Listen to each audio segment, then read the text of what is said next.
하나님의 말씀은 에스겔 19장 1절에서 14절입니다. 너는 이스라엘 고관들을 위하여 애가를 지어 부르라. 내 어머니는 무엇이냐? 암사자라. 그가 사자들 가운데 엎드려 젊은 사자 중에서 그 새끼를 기르는데 그 새끼 하나를 키우매 젊은 사자가 되어 먹이 물어뜯기를 배워 사람을 삼키매 이방이 듣고 함정으로 그를 잡아 갈고리로 꿰어 끌고 애굽 땅으로 간지라. 암사자가 기다리다가 소망이 끊어진 줄을 알고 그 새끼 하나를 또 골라 젊은 사자로 키웠더니 젊은 사자가 되매 여러 사자 가운데 왕래하며 먹이 물어뜯기를 배워 사람을 삼키며 그의 궁궐들을 헐고 성읍들을 부수니 그 우는 소리로 말미암아 땅과 그 안에 가득한 것이 황폐한지라. 이방이 포위하고 있는 지방에서 그를 치러 와서 그의 위에 그물을 치고 함정에 잡아 우리에 넣고 갈고리를 꿰어 끌고 바벨론 왕에게 이르렀나니 그를 옥에 가두어 그 소리가 다시 이스라엘 산에 들리지 아니하게 하려 함이라.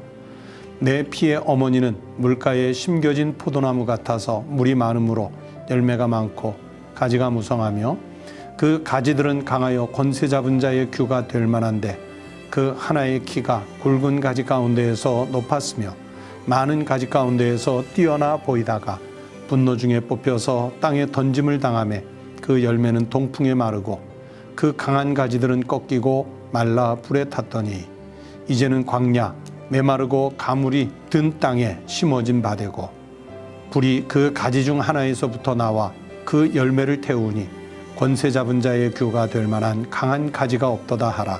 이것이 애가라. 후에도 애가가 되리라. 오늘 우리에게 주신 하나님 말씀입니다. 성도 여러분, 밤새 평안하셨습니까? 하나님께서 오늘의 일과에도 함께 하셔서 오늘도 평안하고 건강하고 또 안전한 하루가 되시기를 주의 이름으로 축원합니다. 오늘 19장 말씀은 에스겔서 어쩌면 한 중간쯤에 나오는 애가가 무엇이죠? 슬픈 노래라는 뜻이지요. 그래서 1절 말씀에 보면 너는 이스라엘 고관들을 위하여 애가를 지어 슬픈 노래를 지어서 부르라 그렇게 말씀하지요. 그래서 고관들 즉 고위직에 있는 다시 말하면 남유다 이스라엘 민족의 지도자들을 위해서 부르는 슬픈 노래 이렇게 해석할 수 있겠습니다. 오늘 본문 1절부터 14절까지인데 이 짧은 본문 속에 두 개의 비유가 이 애가 속에 등장을 합니다. 첫 번째는 1절부터 9절인데요. 이 비유 속에는 암사자와 젊은 사자들 비유가 등장을 합니다. 이 비유에서 암사자는 무엇을 상징하냐면 하나님이 통치하시는 나라 이스라엘 그 말씀을 상징하고요. 또 그 암사자뿐만이 아니라 젊은 사자들이라고 또 나오죠. 이 젊은 사자들은 이스라엘 주변을 둘러싼 이방 나라들을 의미하는 것입니다. 그래서 이스라엘의 왕과 고관들이 하나님의 말씀을 따르지 않게 되었을 때 이방의 왕들처럼 그 포악한 왕이 되겠죠. 하나님 말씀대로 살지 않으면 사람이 죄성이 돋아나서 포악해지는 거예요. 그래서 바로 이스라엘의 왕과 고관들이 그렇게 하나님 말씀을 따르지 않고 포악한 그 이방 여러 나라의 왕들처럼 포악하게 행하다가 결국은 어떻게 되느냐? 비극을 맞게 되는 거예요. 하나님의 심판으로 인한 비극을 맞게 되는 거예요. 그래서 그들을 위해서 슬픈 노래를 지어 부르게 되는 거죠. 그리고 또 두 번째 비유는 10절부터 끝절 14절까지인데 여기에는 포도나무 비유가 나옵니다. 이 비유 속에 이 유다의 마지막 왕이 시드기야 왕인데 이 시드기야 역시 앞에 앞섰던 선왕들이라고 그러죠. 이 선왕들처럼 회개할 줄 모르고 악행을 저질러요. 말씀에서 벗어나요. 애굽을 의지하려고 해요. 그러다가 결국은 어떻게 되느냐?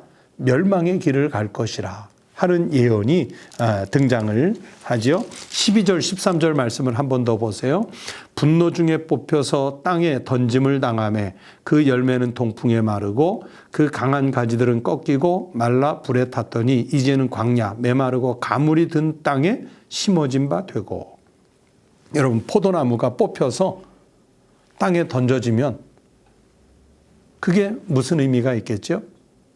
열매는 동풍에 마르고 강한 가지들은 꺾이고 또 말라서 결국은 화목으로밖에 이용이 안 되는 거죠. 포도나무는 포도 열매를 탐스럽게 맺을 때 존재 가치가 있는 것이지, 그게 뿌리가 뽑혀서 말라서 불에 던져지는 화목이 되면 그게 포도나무로서 무슨 의미가 있겠어요?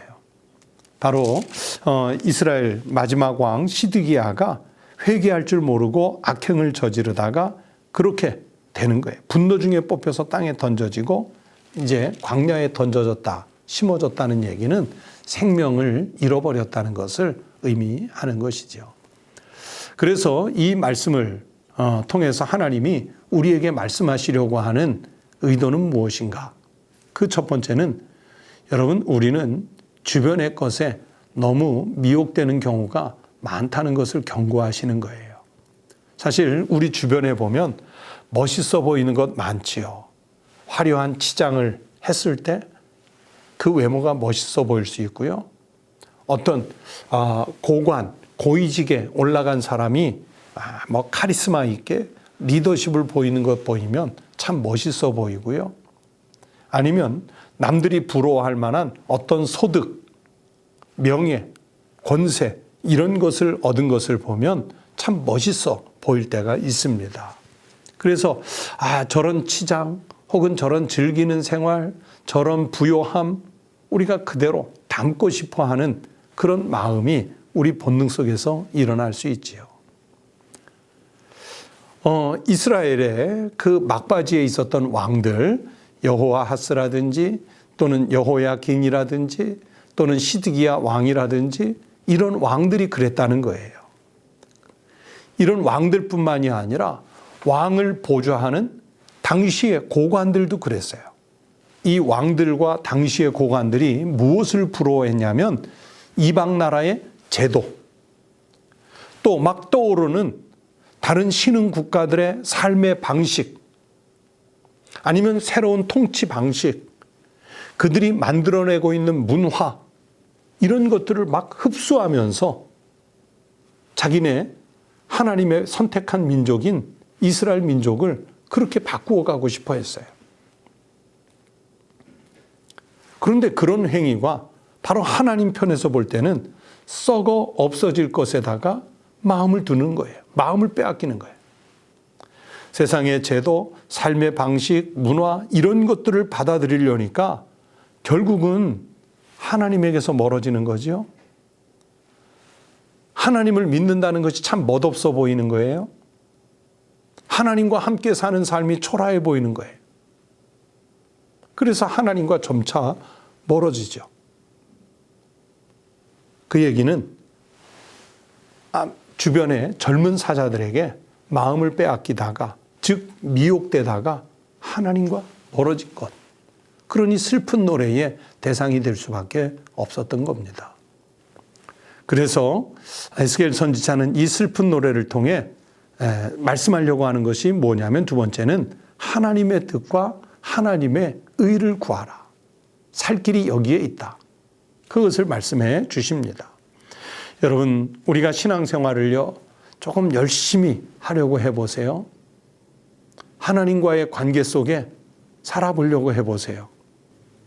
솔직하게 말씀드리면 하나님과 바른 관계를 맺고 살려면 세상에서 좀 불편해집니다. 예수님께서 나를 따르려거든 자기 십자가를 지고 따르라고 하셨죠? 그 얘기는 손해를 본다는 얘기예요. 희생해야 한다는 얘기예요. 심지어 십자가를 진다는 것은 죽을 각오까지 해야 되는 일 아니겠습니까? 그럼에도 불구하고 하나님께서 선지자를 통해 우리에게 주시는 말씀은 뭐냐면 하나님의 뜻과 하나님의 의를 구하라는 거예요. 미가 선지자도 미가 7장 7절에서 말씀했습니다. 오직 나는 여호와를 우러러보며 나를 구원하시는 하나님을 바라보나니 나의 하나님이 나에게 귀를 기울이시리로다. 하나님의 뜻과 하나님의 의를 구하기 위해서 하나님께 귀를 기울이는 삶을 살면 불편하고 손해보고 심지어 죽을 각오까지 해야 하지만, 그런데 그게 진짜 죽는 길이 아니고요. 하나님의 사람들이 살아갈 길이 거기에 있습니다. 그래서 이 말씀을 주시는 거예요. 미가 선지자의 이 말씀대로요, 하나님을 바라보면, 우리가 하나님 뜻대로 살고자 하면 하나님은 관심을 갖고 나에게 귀를 기울이시고 그러면서 우리를 지키시는 하나님이십니다. 그러므로 에스겔 선지자도 이 비유들을 통해서 말씀하시려고 하는 것은 뭐냐면, 하나님의 관심 안에 머물라. 하나님의 관심 안에 머물라는 거예요. 우리나라는 어린 아이들이 부모님께 허락을 받고 놀이터에 혼자 가서 놀기도 하고 하는 경우들이 있는데, 서양 외국 선진국 같은 데서 보면 아이가 혼자 놀이터에 가려고 하면 잘 허락을 하지 않아요. 그래서 부모가 반드시 따라 나가서 아이가 놀이기구를 이용해서 노는 동안 그 부모는 벤치에 앉아서 아이가 노는 것을 지켜보죠. 뭐 뜨개질을 하거나 책을 읽거나 그러면서 아이가 노는 것을 지켜보는 그림들을 많이 보실 수 있을 거예요.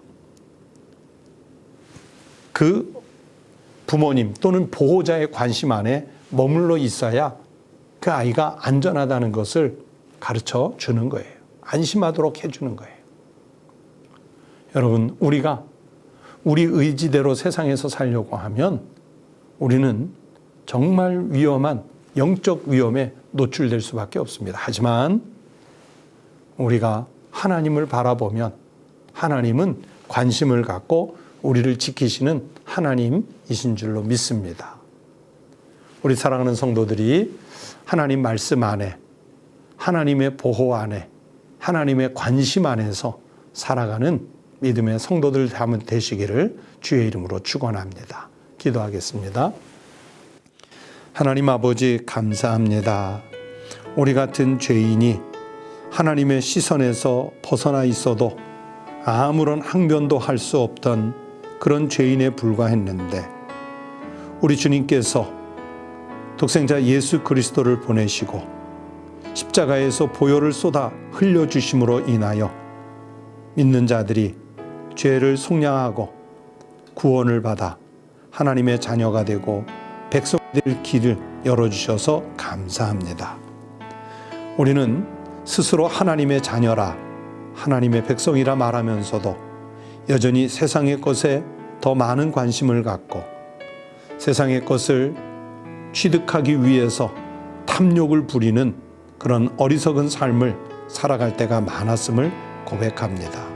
하나님, 세상의 것에, 육신의 것에, 겉사람에 더 마음 뺏기고 살아가는 우리의 죄악들을 용서하시고 우리의 시선과 우리의 관심이 온전히 하나님께 향하게 하여 주시옵소서. 하나님의 돌보심 가운데 머물러야 우리가 물 가운데를 지나도, 강을 건너도, 불 가운데를 지나도 사름을 당하지 않고 범람치 않고 우리를 지키시는 하나님의 은혜가 임할 줄로 믿사오니, 주여 말씀 안에 주님의 뜻 안에 순종으로 살아가는 종들이 되게 해 주시옵소서. 우리 성도들의 오늘의 일상을 지켜주시고 또 일터를 지켜주시고 가정을 그리고 가족들을 하나님 은혜로 보호하여 주시옵소서. 오늘 하루의 생활도 하나님이 우리와 동행해 주시기를 간절히 바라고 나오며 거룩하신 우리 주님 예수님의 이름으로 기도드리옵나이다. 아멘. 성도 여러분, 함께 기도하실 제목을 나누겠습니다.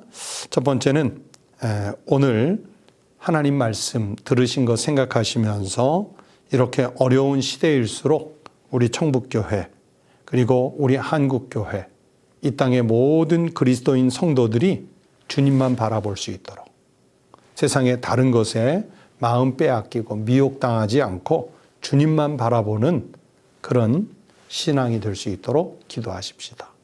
두 번째는 우리 성도들 이제 1월 달도 벌써 중반이 됐는데 새해의 소망과 기도 제목들이 금년에 꼭 응답되는 축복을 누릴 수 있도록 서로 중보해서 기도하십시다.